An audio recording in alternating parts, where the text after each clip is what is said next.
여러분 요즘에 자기가 참 감명 깊게 봤던 드라마를 인생 드라마다라고 이렇게 얘기를 하는데요. 여러분들에게 있어서 인생 드라마가 있다면 어떤 드라마이십니까? 어떤 드라마가 있으세요? 모래시계? 모래시계? 아니면 어떤 드라마가 있으십니까? 사랑과 야망? 어떤 드라마가 있으십니까? 네. 계속 이렇게 헉헉 대시는 우리 고혜진 주사님은 어떤 드라마가 주인공이 누구죠? 예? 나의 해방일지. 맞습니다. 이게 각자마다 기억나고 뭔가 마음속에 품고 있는 드라마가 있을 텐데요. 그 드라마를 말씀드린 대로 인생 드라마다라고 이렇게 얘기를 많이 합니다. 오늘날 많은 사람들이 나의 인생 드라마가 갱신이 되었다라고 이야기를 하면서 이야기하는 드라마 중에 하나가, 혹시 여러분들 아실지는 모르겠지만 폭삭 속았수다라고 하는 드라마 혹시 아십니까? 예전에 제주도를 배경으로 해서 만든 드라마인데요. 이 폭삭 속았수다라고 하는 것이 완전 속았다라고 하는 뜻이 아니라 수고했다라고 하는 그런 뜻이래요. 그래서 예전부터 지금까지 시간들을 다루고 있는데요. 많은 사람들이 수고하고 고생했던 그런 내용들을 이 드라마에다 담아서 젊은 세대들뿐만 아니라 나름대로 이렇게 오랜 시간 동안 어려움들을 많이 겪었던 그런 분들의 심금을 지금 울리고 있는 드라마다라고 할 수 있습니다. 저도 이제 가끔씩 그 드라마를 좀 챙겨보려고 하는데요. 참 감명 깊더라고요. 거기 보니까 애순이가 나오고, 그리고 누가 나오죠? 관식이라고 하는 그 친구가 둘이가 나옵니다. 근데 그 엄마라고 하는 그 사람이 나오는데, 그 엄마가 순병이 있어요. 그래서 순병이 있는 것을 알면서도 해녀 일을 하는 것이죠. 그래서 결국에는 좀 어려움을 많이 겪게 되는데, 그 딸 애순이에게 늘 하는 소리가 있습니다. 너는 푸지게 살아라. 엄마처럼 이렇게 살지 말아라 라고 하면서요, 자기는 온갖 고생을 다 겪고, 자기는 온갖 어려움들을 다 겪고, 자기는 심지어는 생명의 위협까지 겪으면서도 그 딸은 고생을 하지 않았으면 바라는 어떤 그런 마음으로 그 딸을 정말 사랑해주고 아껴주고 한마디라도 따뜻한 마음으로 표현해주는 그런 대사 하나하나가요, 참 따뜻하게 많이 다가오더라고요. 그리고 이 애순이라고 하는 사람 옆에는 이 관식이라고 하는 이 남자친구이자 나중에는 남편인데요. 너무나 지고지순한 사랑으로 그 아내를 잘 돌봐주고 잘 사랑해줘요. 그래서 많은 사람들이 그 장면들을 보면서, 그 대사들을 보면서 참 이 위로를 얻고 이 따뜻한 공감을 많이 한다라고 그렇게 얘기를 하더라고요. 제가 그 드라마를 보면서 많은 사람들이 이렇게 공감을 하고 이렇게 인기를 끄는 이유가 무엇일까? 라고 생각을 해보면 사람들마다 다 목마름이 있다라고 저는 생각을 했었습니다. 어떤 목마름이냐면 예전에 부모님으로부터 받았던 그런 사랑, 그리고 이제는 계시지 않는 어떤 부모님에 대한 어떤 향수, 그리고 이 관식이라고 하는 자기를 향한 지고지순한 사랑을 이렇게 계속해서 흘려주는 어떤 사람에 대한 어떤 향수, 그리고 그 사람에 대한 어떤 목마름, 다른 말로 하면 이 사람에 대한, 특별히 사랑에 대한 목마름으로 그 드라마를 보면서 대리 만족을 하고 있는 것은 아닐까라고 생각을 하는 것이죠. 그 사람들은요, 이 재벌에 대해서 막 욕을 많이 하잖아요. 그런데 재벌을 다루는 그런 드라마를 보는 이유가 무엇입니까? 대리 만족을 하는 것이죠. 이 막장 드라마를 싫어하지만 막장 드라마를 보는 이유가 뭐냐면 그 드라마를 보면서 대리 만족을 하는 것입니다. 그래서 그 사람들을 보면 이제 목마름이 있다라고 할 수 있습니다. 오늘 우리 본문에 보니까요, 이 요한복음 4장을 중심으로 해서 두 명의 사람이 등장을 합니다. 누구냐면 바로 니고데모라고 하는 사람과, 그리고 이 수가성 여인이라고 하는 이 여인입니다. 이 니고데모라고 하는 이 사람은요, 어떻게 보면 그 사회에서는 국회의원과 같습니다. 근데 이 수가성 여인이라고 하는 이 여인은 이름도 없는 그 여인입니다. 한 사람은 인사이더라고 할 수 있고 한 사람은 완전한 아웃사이더였습니다. 이 사람은 완전히 달랐어요. 그때 당시에 남자와 여자, 어떻게 보면요, 정말 이 격차가 너무나 컸을 정도로, 이게 이 사람을 차별하면 안 되지만 그때 당시에는 남자와 여자의 차이는 엄청나게 컸다라고 그렇게 얘기를 하더라고요. 한 수십 년 전에 내용을 다룬 폭삭 속았수다라고 하는 그 드라마를 보면 아들을 놓으면 대경사가 일어납니다. 근데 딸을 놓으면요, 거의 그냥 아예 자식을 낳았다라고 이렇게 취급도 안 해주는 그런 장면들을 자주 보거든요. 심지어는 팥을 집어던져요. 재수가 없다고. 근데 수십 년 전에도 그랬다면 수천 년 전에 예수님 당시에는 어땠을까라고 생각을 하면요. 엄청난 격차였겠죠. 심지어는 신분의 엄청난 격차를 지금 가지고 있습니다. 근데 두 사람은 엄청난 차이를 가지고 있지만 하나의 공통점이 있습니다. 그게 뭐냐면 목마름이 있었다라고 하는 것이죠. 목마름. 뭔가 해결을 할 수 없지만 그리고 뭔가 채울 수 없는 이 목마름을 가지고 예수님을 찾아오거나 그리고 우물을 찾아오는 이 한 사람의 모습을 우리가 보고 있습니다. 예수님은 이 여인을 찾아오셨어요. 근데 이 여인은 어떤 사람이냐면 남편이 5명이나 있었습니다. 근데 지금 살고 있는 사람은 아직 결혼하지 않았던 다른 남자와 지금 현재 살고 있습니다. 여러분 그때 당시에는요. 남자가 여자를 버리지 않으면 이혼할 수 없는 상황이었습니다. 그래서 여자가 음란했다느니 그리고 여자가 음탕했다느니 이런 얘기들을 되게 많이 했는데요. 그게 아니라 어떻게 보면 사람들로부터 버림받았던 사람이다라고 할 수 있습니다. 한 번이 아니라 그리고 2번이 아니라 3번이 아니라 4번, 5번째까지 그렇게 버림을 받았고 지금 6번째도 버림을 받을 수도 있는 그런 환경 가운데 이 여인이 처해 있었다라고 하는 것이죠. 여러분 우리가 살아가면서 참 많은 사람들에게 버림을 받습니다. 어떨 때는 가장 사랑하는 부모님으로부터 버림을 받기도 하고 어떨 때는 가장 사랑하는 사람으로부터 버림을 받기도 하고 믿었던 사람에게 버림을 받기도 하고 때로는 내가 정말 사랑했던 그리고 내가 정말 아꼈던 정말 자녀들에게도 배신감을 느낄 때도 있고 어떨 때는 막 같이 싸우면서 마음이 어려워질 때도 있고 여러분 그런 시간들이 우리가 막 버림을 받고 어떨 때는 배신감을 경험을 하고 이런 시간들을 우리가 경험하지 않습니까? 여러분 그것이 뭐냐면 우리의 목마름이 정말 채워질 수 없는 그런 연속이라고 하는 것이죠. 여러분 우리가 이 세상을 살면서 그 누구로부터 우리의 목마름을 완전하게 채울 수 있겠습니까? 돈이겠습니까? 아니면 명예겠습니까? 힘이겠습니까? 그 어떤 것으로 우리의 목마름을 채울 수 있겠습니까?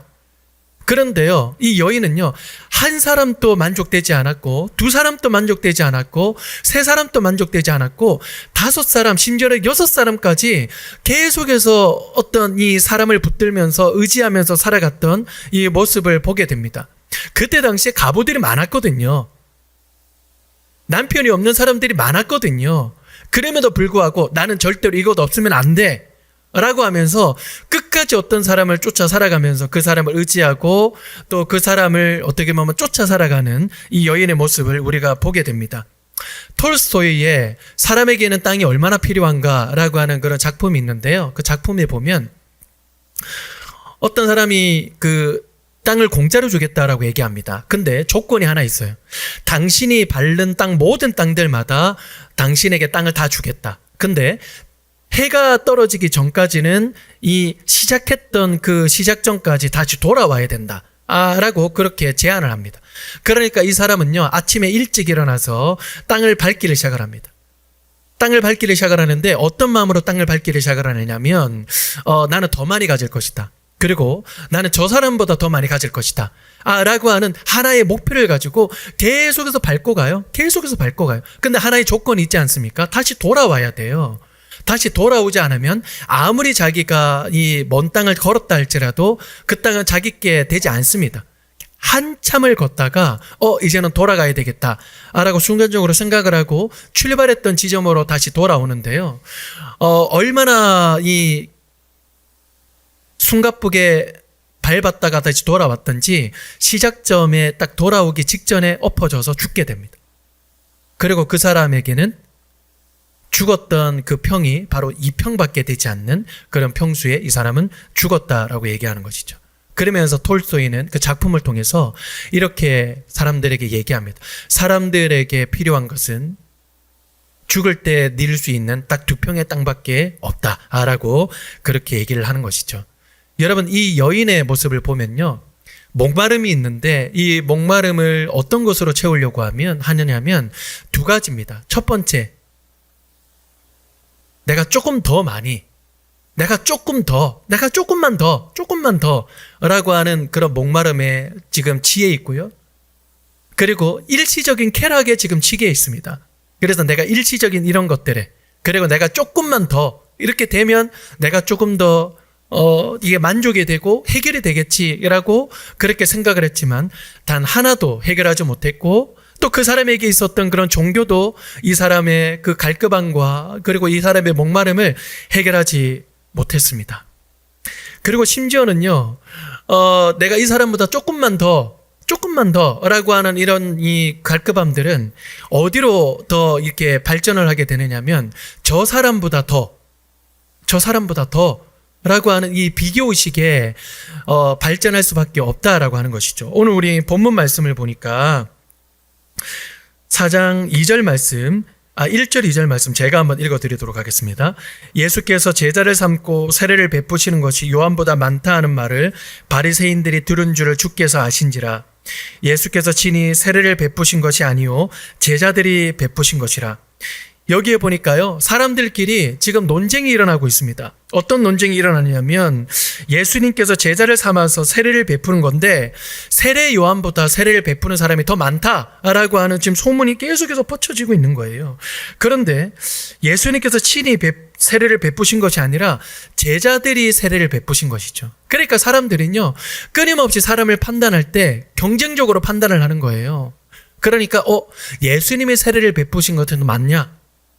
그리고 세례 요한이 세례를 베푼 것이 더 많냐? 이전에 예수님의 세례를 베푸는 게 더 많은 것 같은데? 아니, 다른 사람이 세례를 베푸는 게 더 많은 것 같은데? 라고 끊임없이 사람들을 비교하고 판단해서 내가 더 많이 할 것이다, 내가 더 많이 세례를 베풀 것이다 라고 경쟁을 부추기고 있다는 것이죠. 우리가 살아가는 이 세상도 바로 경쟁을 부추기는 이 세상이 아닐까라고 그렇게 생각이 됩니다. 그래, 우리가 지난주에도 말씀을 드렸지만 보통의 삶을 살아가는 것이 그냥 보통의 삶이 아니라 실패한 삶, 그리고 잘절된 삶, 소망이 없는 삶이라고 얘기를 하고 있는 이 시대 가운데 우리가 살아가고 있다라고 하는 것이죠. 이 사마리아의 이 여인은 자기가 할 수 있는 최선의 그런 노력으로 자기의 갈급함과 자기의 목마름을 해결하기 위해서 최선을 다했지만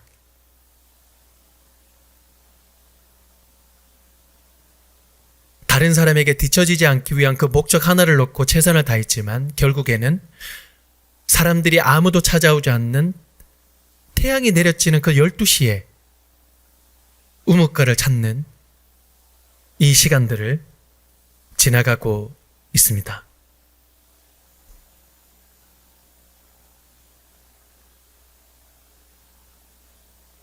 제가 지난 한 주간 동안요,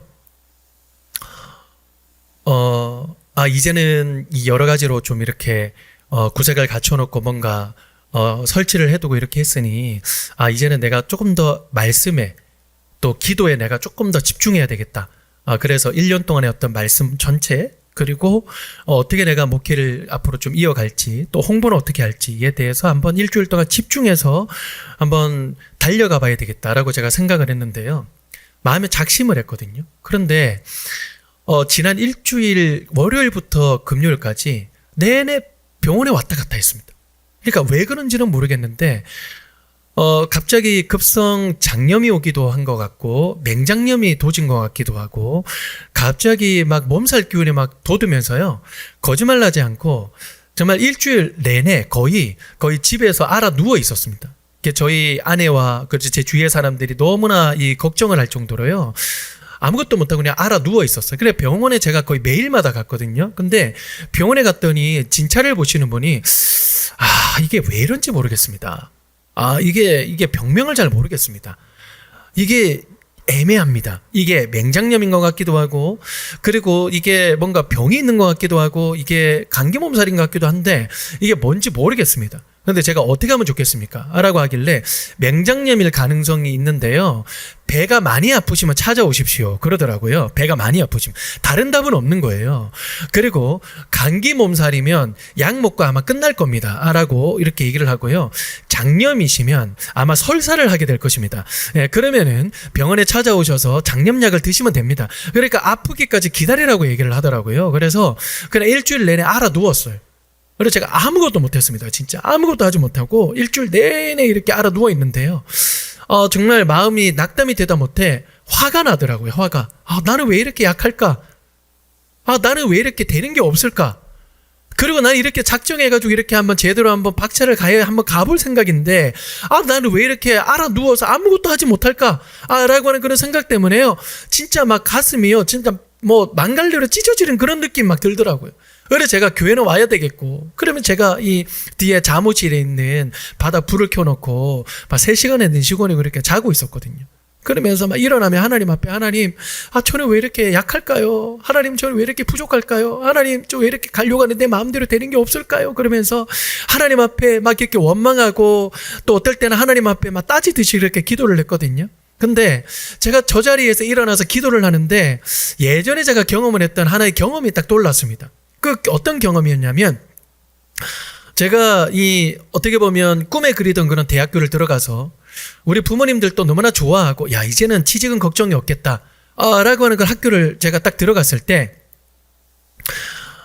공부를 하는데요. 이게 공부가 안 되고요. 마음이 뭔가 공부에 집중이 안 되더라고요. 그래서 내가 이거를 평생 공부를 하면 이게 내가 기쁠까라고 한참 동안 고민을 하고 몇 달 동안 제가 고민을 했는데, 제가 나중에는 내가 신학을 공부를 해야 되겠다라고 생각을 하고 딱 마음에 작정을 하고요. 저희 부모님, 특별히 저희 아버지에게 신학을 가겠습니다라고 말씀을 드렸는데, 그때부터 몇 달 동안 거의 1년 가까이를 제 전화를 안 받으시고, 그리고 저를 이제 거의 손절을 하시려고 그러시더라고요.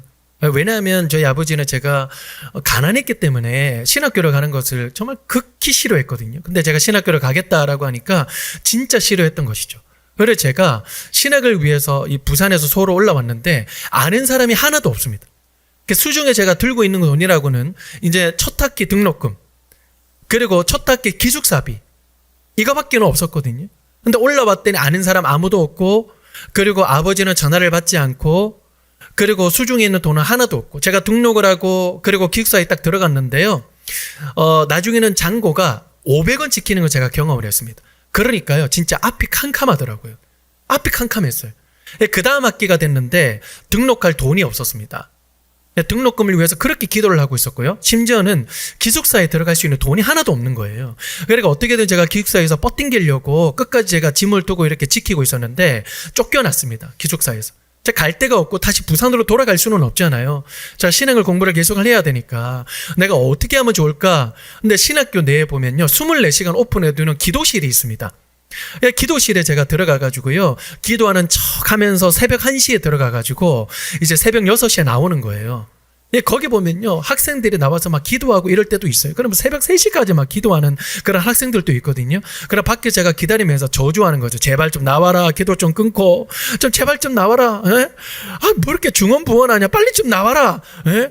하 있을진저 막 저 밖에서 막 이렇게 기도하고 있고 막 그러고 있고요. 그래서 제가 거의 한 1년 넘도록 제가 기도실에서 제가 숙박을 했습니다. 노숙을 막 이렇게 하면서요, 그렇게 막 기도를 하고 있었는데, 제가 새벽 6시에 일어나야 되는데 일어나지 못할 때가 있잖아요. 그러면요, 7시에 어떤 여학생이 기도실의 문을 빵 열고 들어와요. 그럼 여기 와! 이래요. 그러면 저도 깜짝 놀라가지고 죄송합니다. 그리고 이제 입을 덮고 이렇게 나오고 막 그러는 시간들이 한 1년 정도 됐었거든요. 근데 그 1년 동안 참 잔고에는 500원밖에 없을 때가 많았고, 그리고 잘 씻지도 못할 때도 많았고, 어떨 때는 다른 친구들은, 목사님 아들, 목사님 딸들은 따뜻한 그런 집에서 부모님의 지원 아래서 그렇게 학교를 다니고, 그리고 번듯한 그런 집에서 따뜻하게 지원을 받고 다니는 친구들을 보는데요, 정말 하나도 부럽지 않은 거예요. 정말 하나도 부럽지 않은 거예요. 조금 부러웠습니다. 조금. 조금 부러웠는데, 제가 왜 부럽지 않았냐면, 제가 그렇게 하나님 앞에 이렇게 찬양하고 기도할 때요, 그 기도실에서 제가 자주 불렀던 그런 찬송가가 있었거든요. 찬양가가 있었어요. 그게 뭐냐면, 주께 가까이 날 이끄소서, 간절히 주님만을 원합니다. 후렴부분이 이래요. 목마른 나의 영혼 주를 부르니 나의 맘만 저 주소서. 여러분, 그때 당시에 앞이 보이지 않았고 아버지는 제 연락을 받지도 않았고 기도실에서 제가 노숙을 하고 있었고 수중에 있는 돈은 500원밖에 없었지만 제 목마름은요, 예수님께 있었어요. 예수님만이 나의 목마르십니다 라고 이렇게 찬양할 때는요, 다른 모든 부족함들이 저에게 크게 다가오지 않았습니다. 근데 저 뒤에 앉아가지고 나를 왜 이렇게 부족할까? 나를 왜 이렇게 없을까? 나를 왜 이렇게 연약할까? 가만 보니까요, 그때만큼 예수님을 향한 그 목마름이 잘 보이지 않는 것 같더라고요. 내가 아무것도 없을 때 예수님을 향한 목마름을 가지고 있었을 때는 예수님 감사합니다라고 감사의 제목들이 나왔지만 모든 것들을 지금 다 가지고 있는 거잖아요, 그때에 비하면. 근데 예수님을 향한 목마름이 그때에 비해서 너무나 연약해지고 부족해졌을 때 다른 모든 것들이 부족해져 보이는 그런 연약함을 경험을 하게 되는 것이죠. 여러분들은 지금 어디에 목말라 계십니까? 여러분들의 결핍감에 목말라 계십니까? 아니면 내가 정말 하고 싶은데 내 마음대로 안 되는 그것에 여러분 지금 목말라 계십니까? 아니면 내가 정말 가지고 싶지만 가지지 못하는 어떤 것에 대해서 여러분 목말라 계십니까? 어떤 거에 목말라 계십니까? 그 어떤 것도 우리의 마음을 다 채울 수 없지만 예수님만이 우리를 채우십니다. 오늘 보니까요, 예수님이 사마리아 여인을 찾아오시는데요, 4절 말씀을 보니까 이렇게 말씀을 하십니다. 사마리아를 통과하여야 하겠는지라 라고 이렇게 얘기를 하세요. 여러분, 이게 뭐냐면 나는 반드시 사마리아를 통과해야 되겠다라고 이렇게 말씀을 하세요. 그때 당시에 유대인 사람들에게는요, 이게 반대로 돼야 돼요. 나는 반드시 사마리아를 통과하면 안 된다라고 이렇게 얘기를 해야 됩니다. 왜냐하면 사마리아를 통과를 할 때요, 이게 사람들은 부정하다라고 생각을 하기 때문에 삥 둘러서 이렇게 돌아서 갑니다. 삥 둘러서 돌아가. 예를 들어서요, 부산에서 강원도로 갈 때 그냥 쭉 해안도를 타고 쭉 올라가면 되잖아요. 근데 중간에 만약에 경주 정도의 사마리아가 있다 그러면 그냥 쭉 올라가면 되는데, 부산에서 저기 대전 찍고 그다음 서울 찍고 강원도로 찍는 격으로 이렇게 삥 돌아서 갔습니다. 왜냐? 불결하고 부정하다라고 생각을 하기 때문에. 근데 예수님은 꼭 통과해야 되겠다 라고 생각을 하시면서 사람들에게 말씀하시고 사마리아 여인을 지금 찾아가시는 거예요. 이때 당시에 사람들은, 특별히 사마리아 여인은 내가 하나만 더, 다른 사람보다 하나만 더 라고 하는 그런 목마름, 이때 당시에 이 세례 요한의 어떤 제자들은 예수님보다 더 많이 라고 하는 그런 목마름을 가지고 있었던 그런 상황 가운데 예수님은 다른 목마름을 가지고 있는 것처럼 보입니다. 다른 목마름, 어떤 목마름일까요? 나의 사랑이 필요한 이 여인을 내가 찾으러 가야 되겠다. 그리고 이 여인을 내가 만나야 되겠다 라고 하는 그런 목마름을 가진 것으로 보입니다. 예수님은요, 우리를 향한 목마름을 가지고 계십니다. 우리를 향한 목마름을 가지고 계십니다. 그래서 목마른 나의 영혼 주님을 부릅니다. 나의 맘 만져주시옵소서. 주님만 바라보며 나의 목마름을 내어놓을 때에 우리의 마음은 채워질 수 있어요. 왜 그런 줄 아십니까? 예수님의 목마름은 오직 우리이기 때문입니다. 예수님의 목마름은 오직 우리의 영혼이고 우리의 마음이기 때문입니다. 이 순간에도 나는 너의 마음을 원한다, 나는 너의 마음에 목마르다 라고 지금 말씀을 하고 계시는 것이죠. 그런데 우리는 그 마음을 알아차리지 못하고 그 주님의 이름을 부르지 못한다면 얼마나 안타까운 일이겠습니까?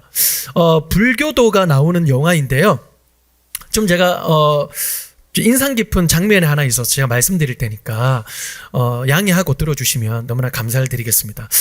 불교도 말씀드린다고 개종하시거나 그러지는 않으시겠죠? 농담한 겁니다. 여러분, 닮아야 놀자라고 하는 그런 영화가 있습니다. 거기에 보면 이제 불량아들이 이렇게 한 패거리들이 있고 이 스님들이 같이 나오는 것이죠. 근데 둘이가 앙숙으로 막 계속 티격태격 싸웁니다. 그렇죠?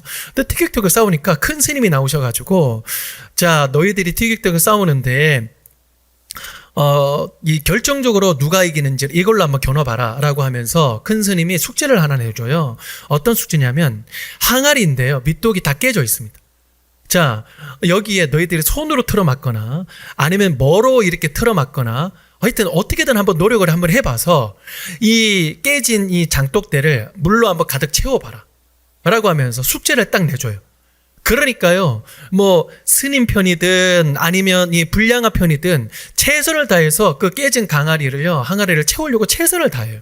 어떻게 하느냐면 막 신발로 막 이렇게 막 막기도 해보고 물을 정말 빠르게, 그러니까 그런 거 있잖아요.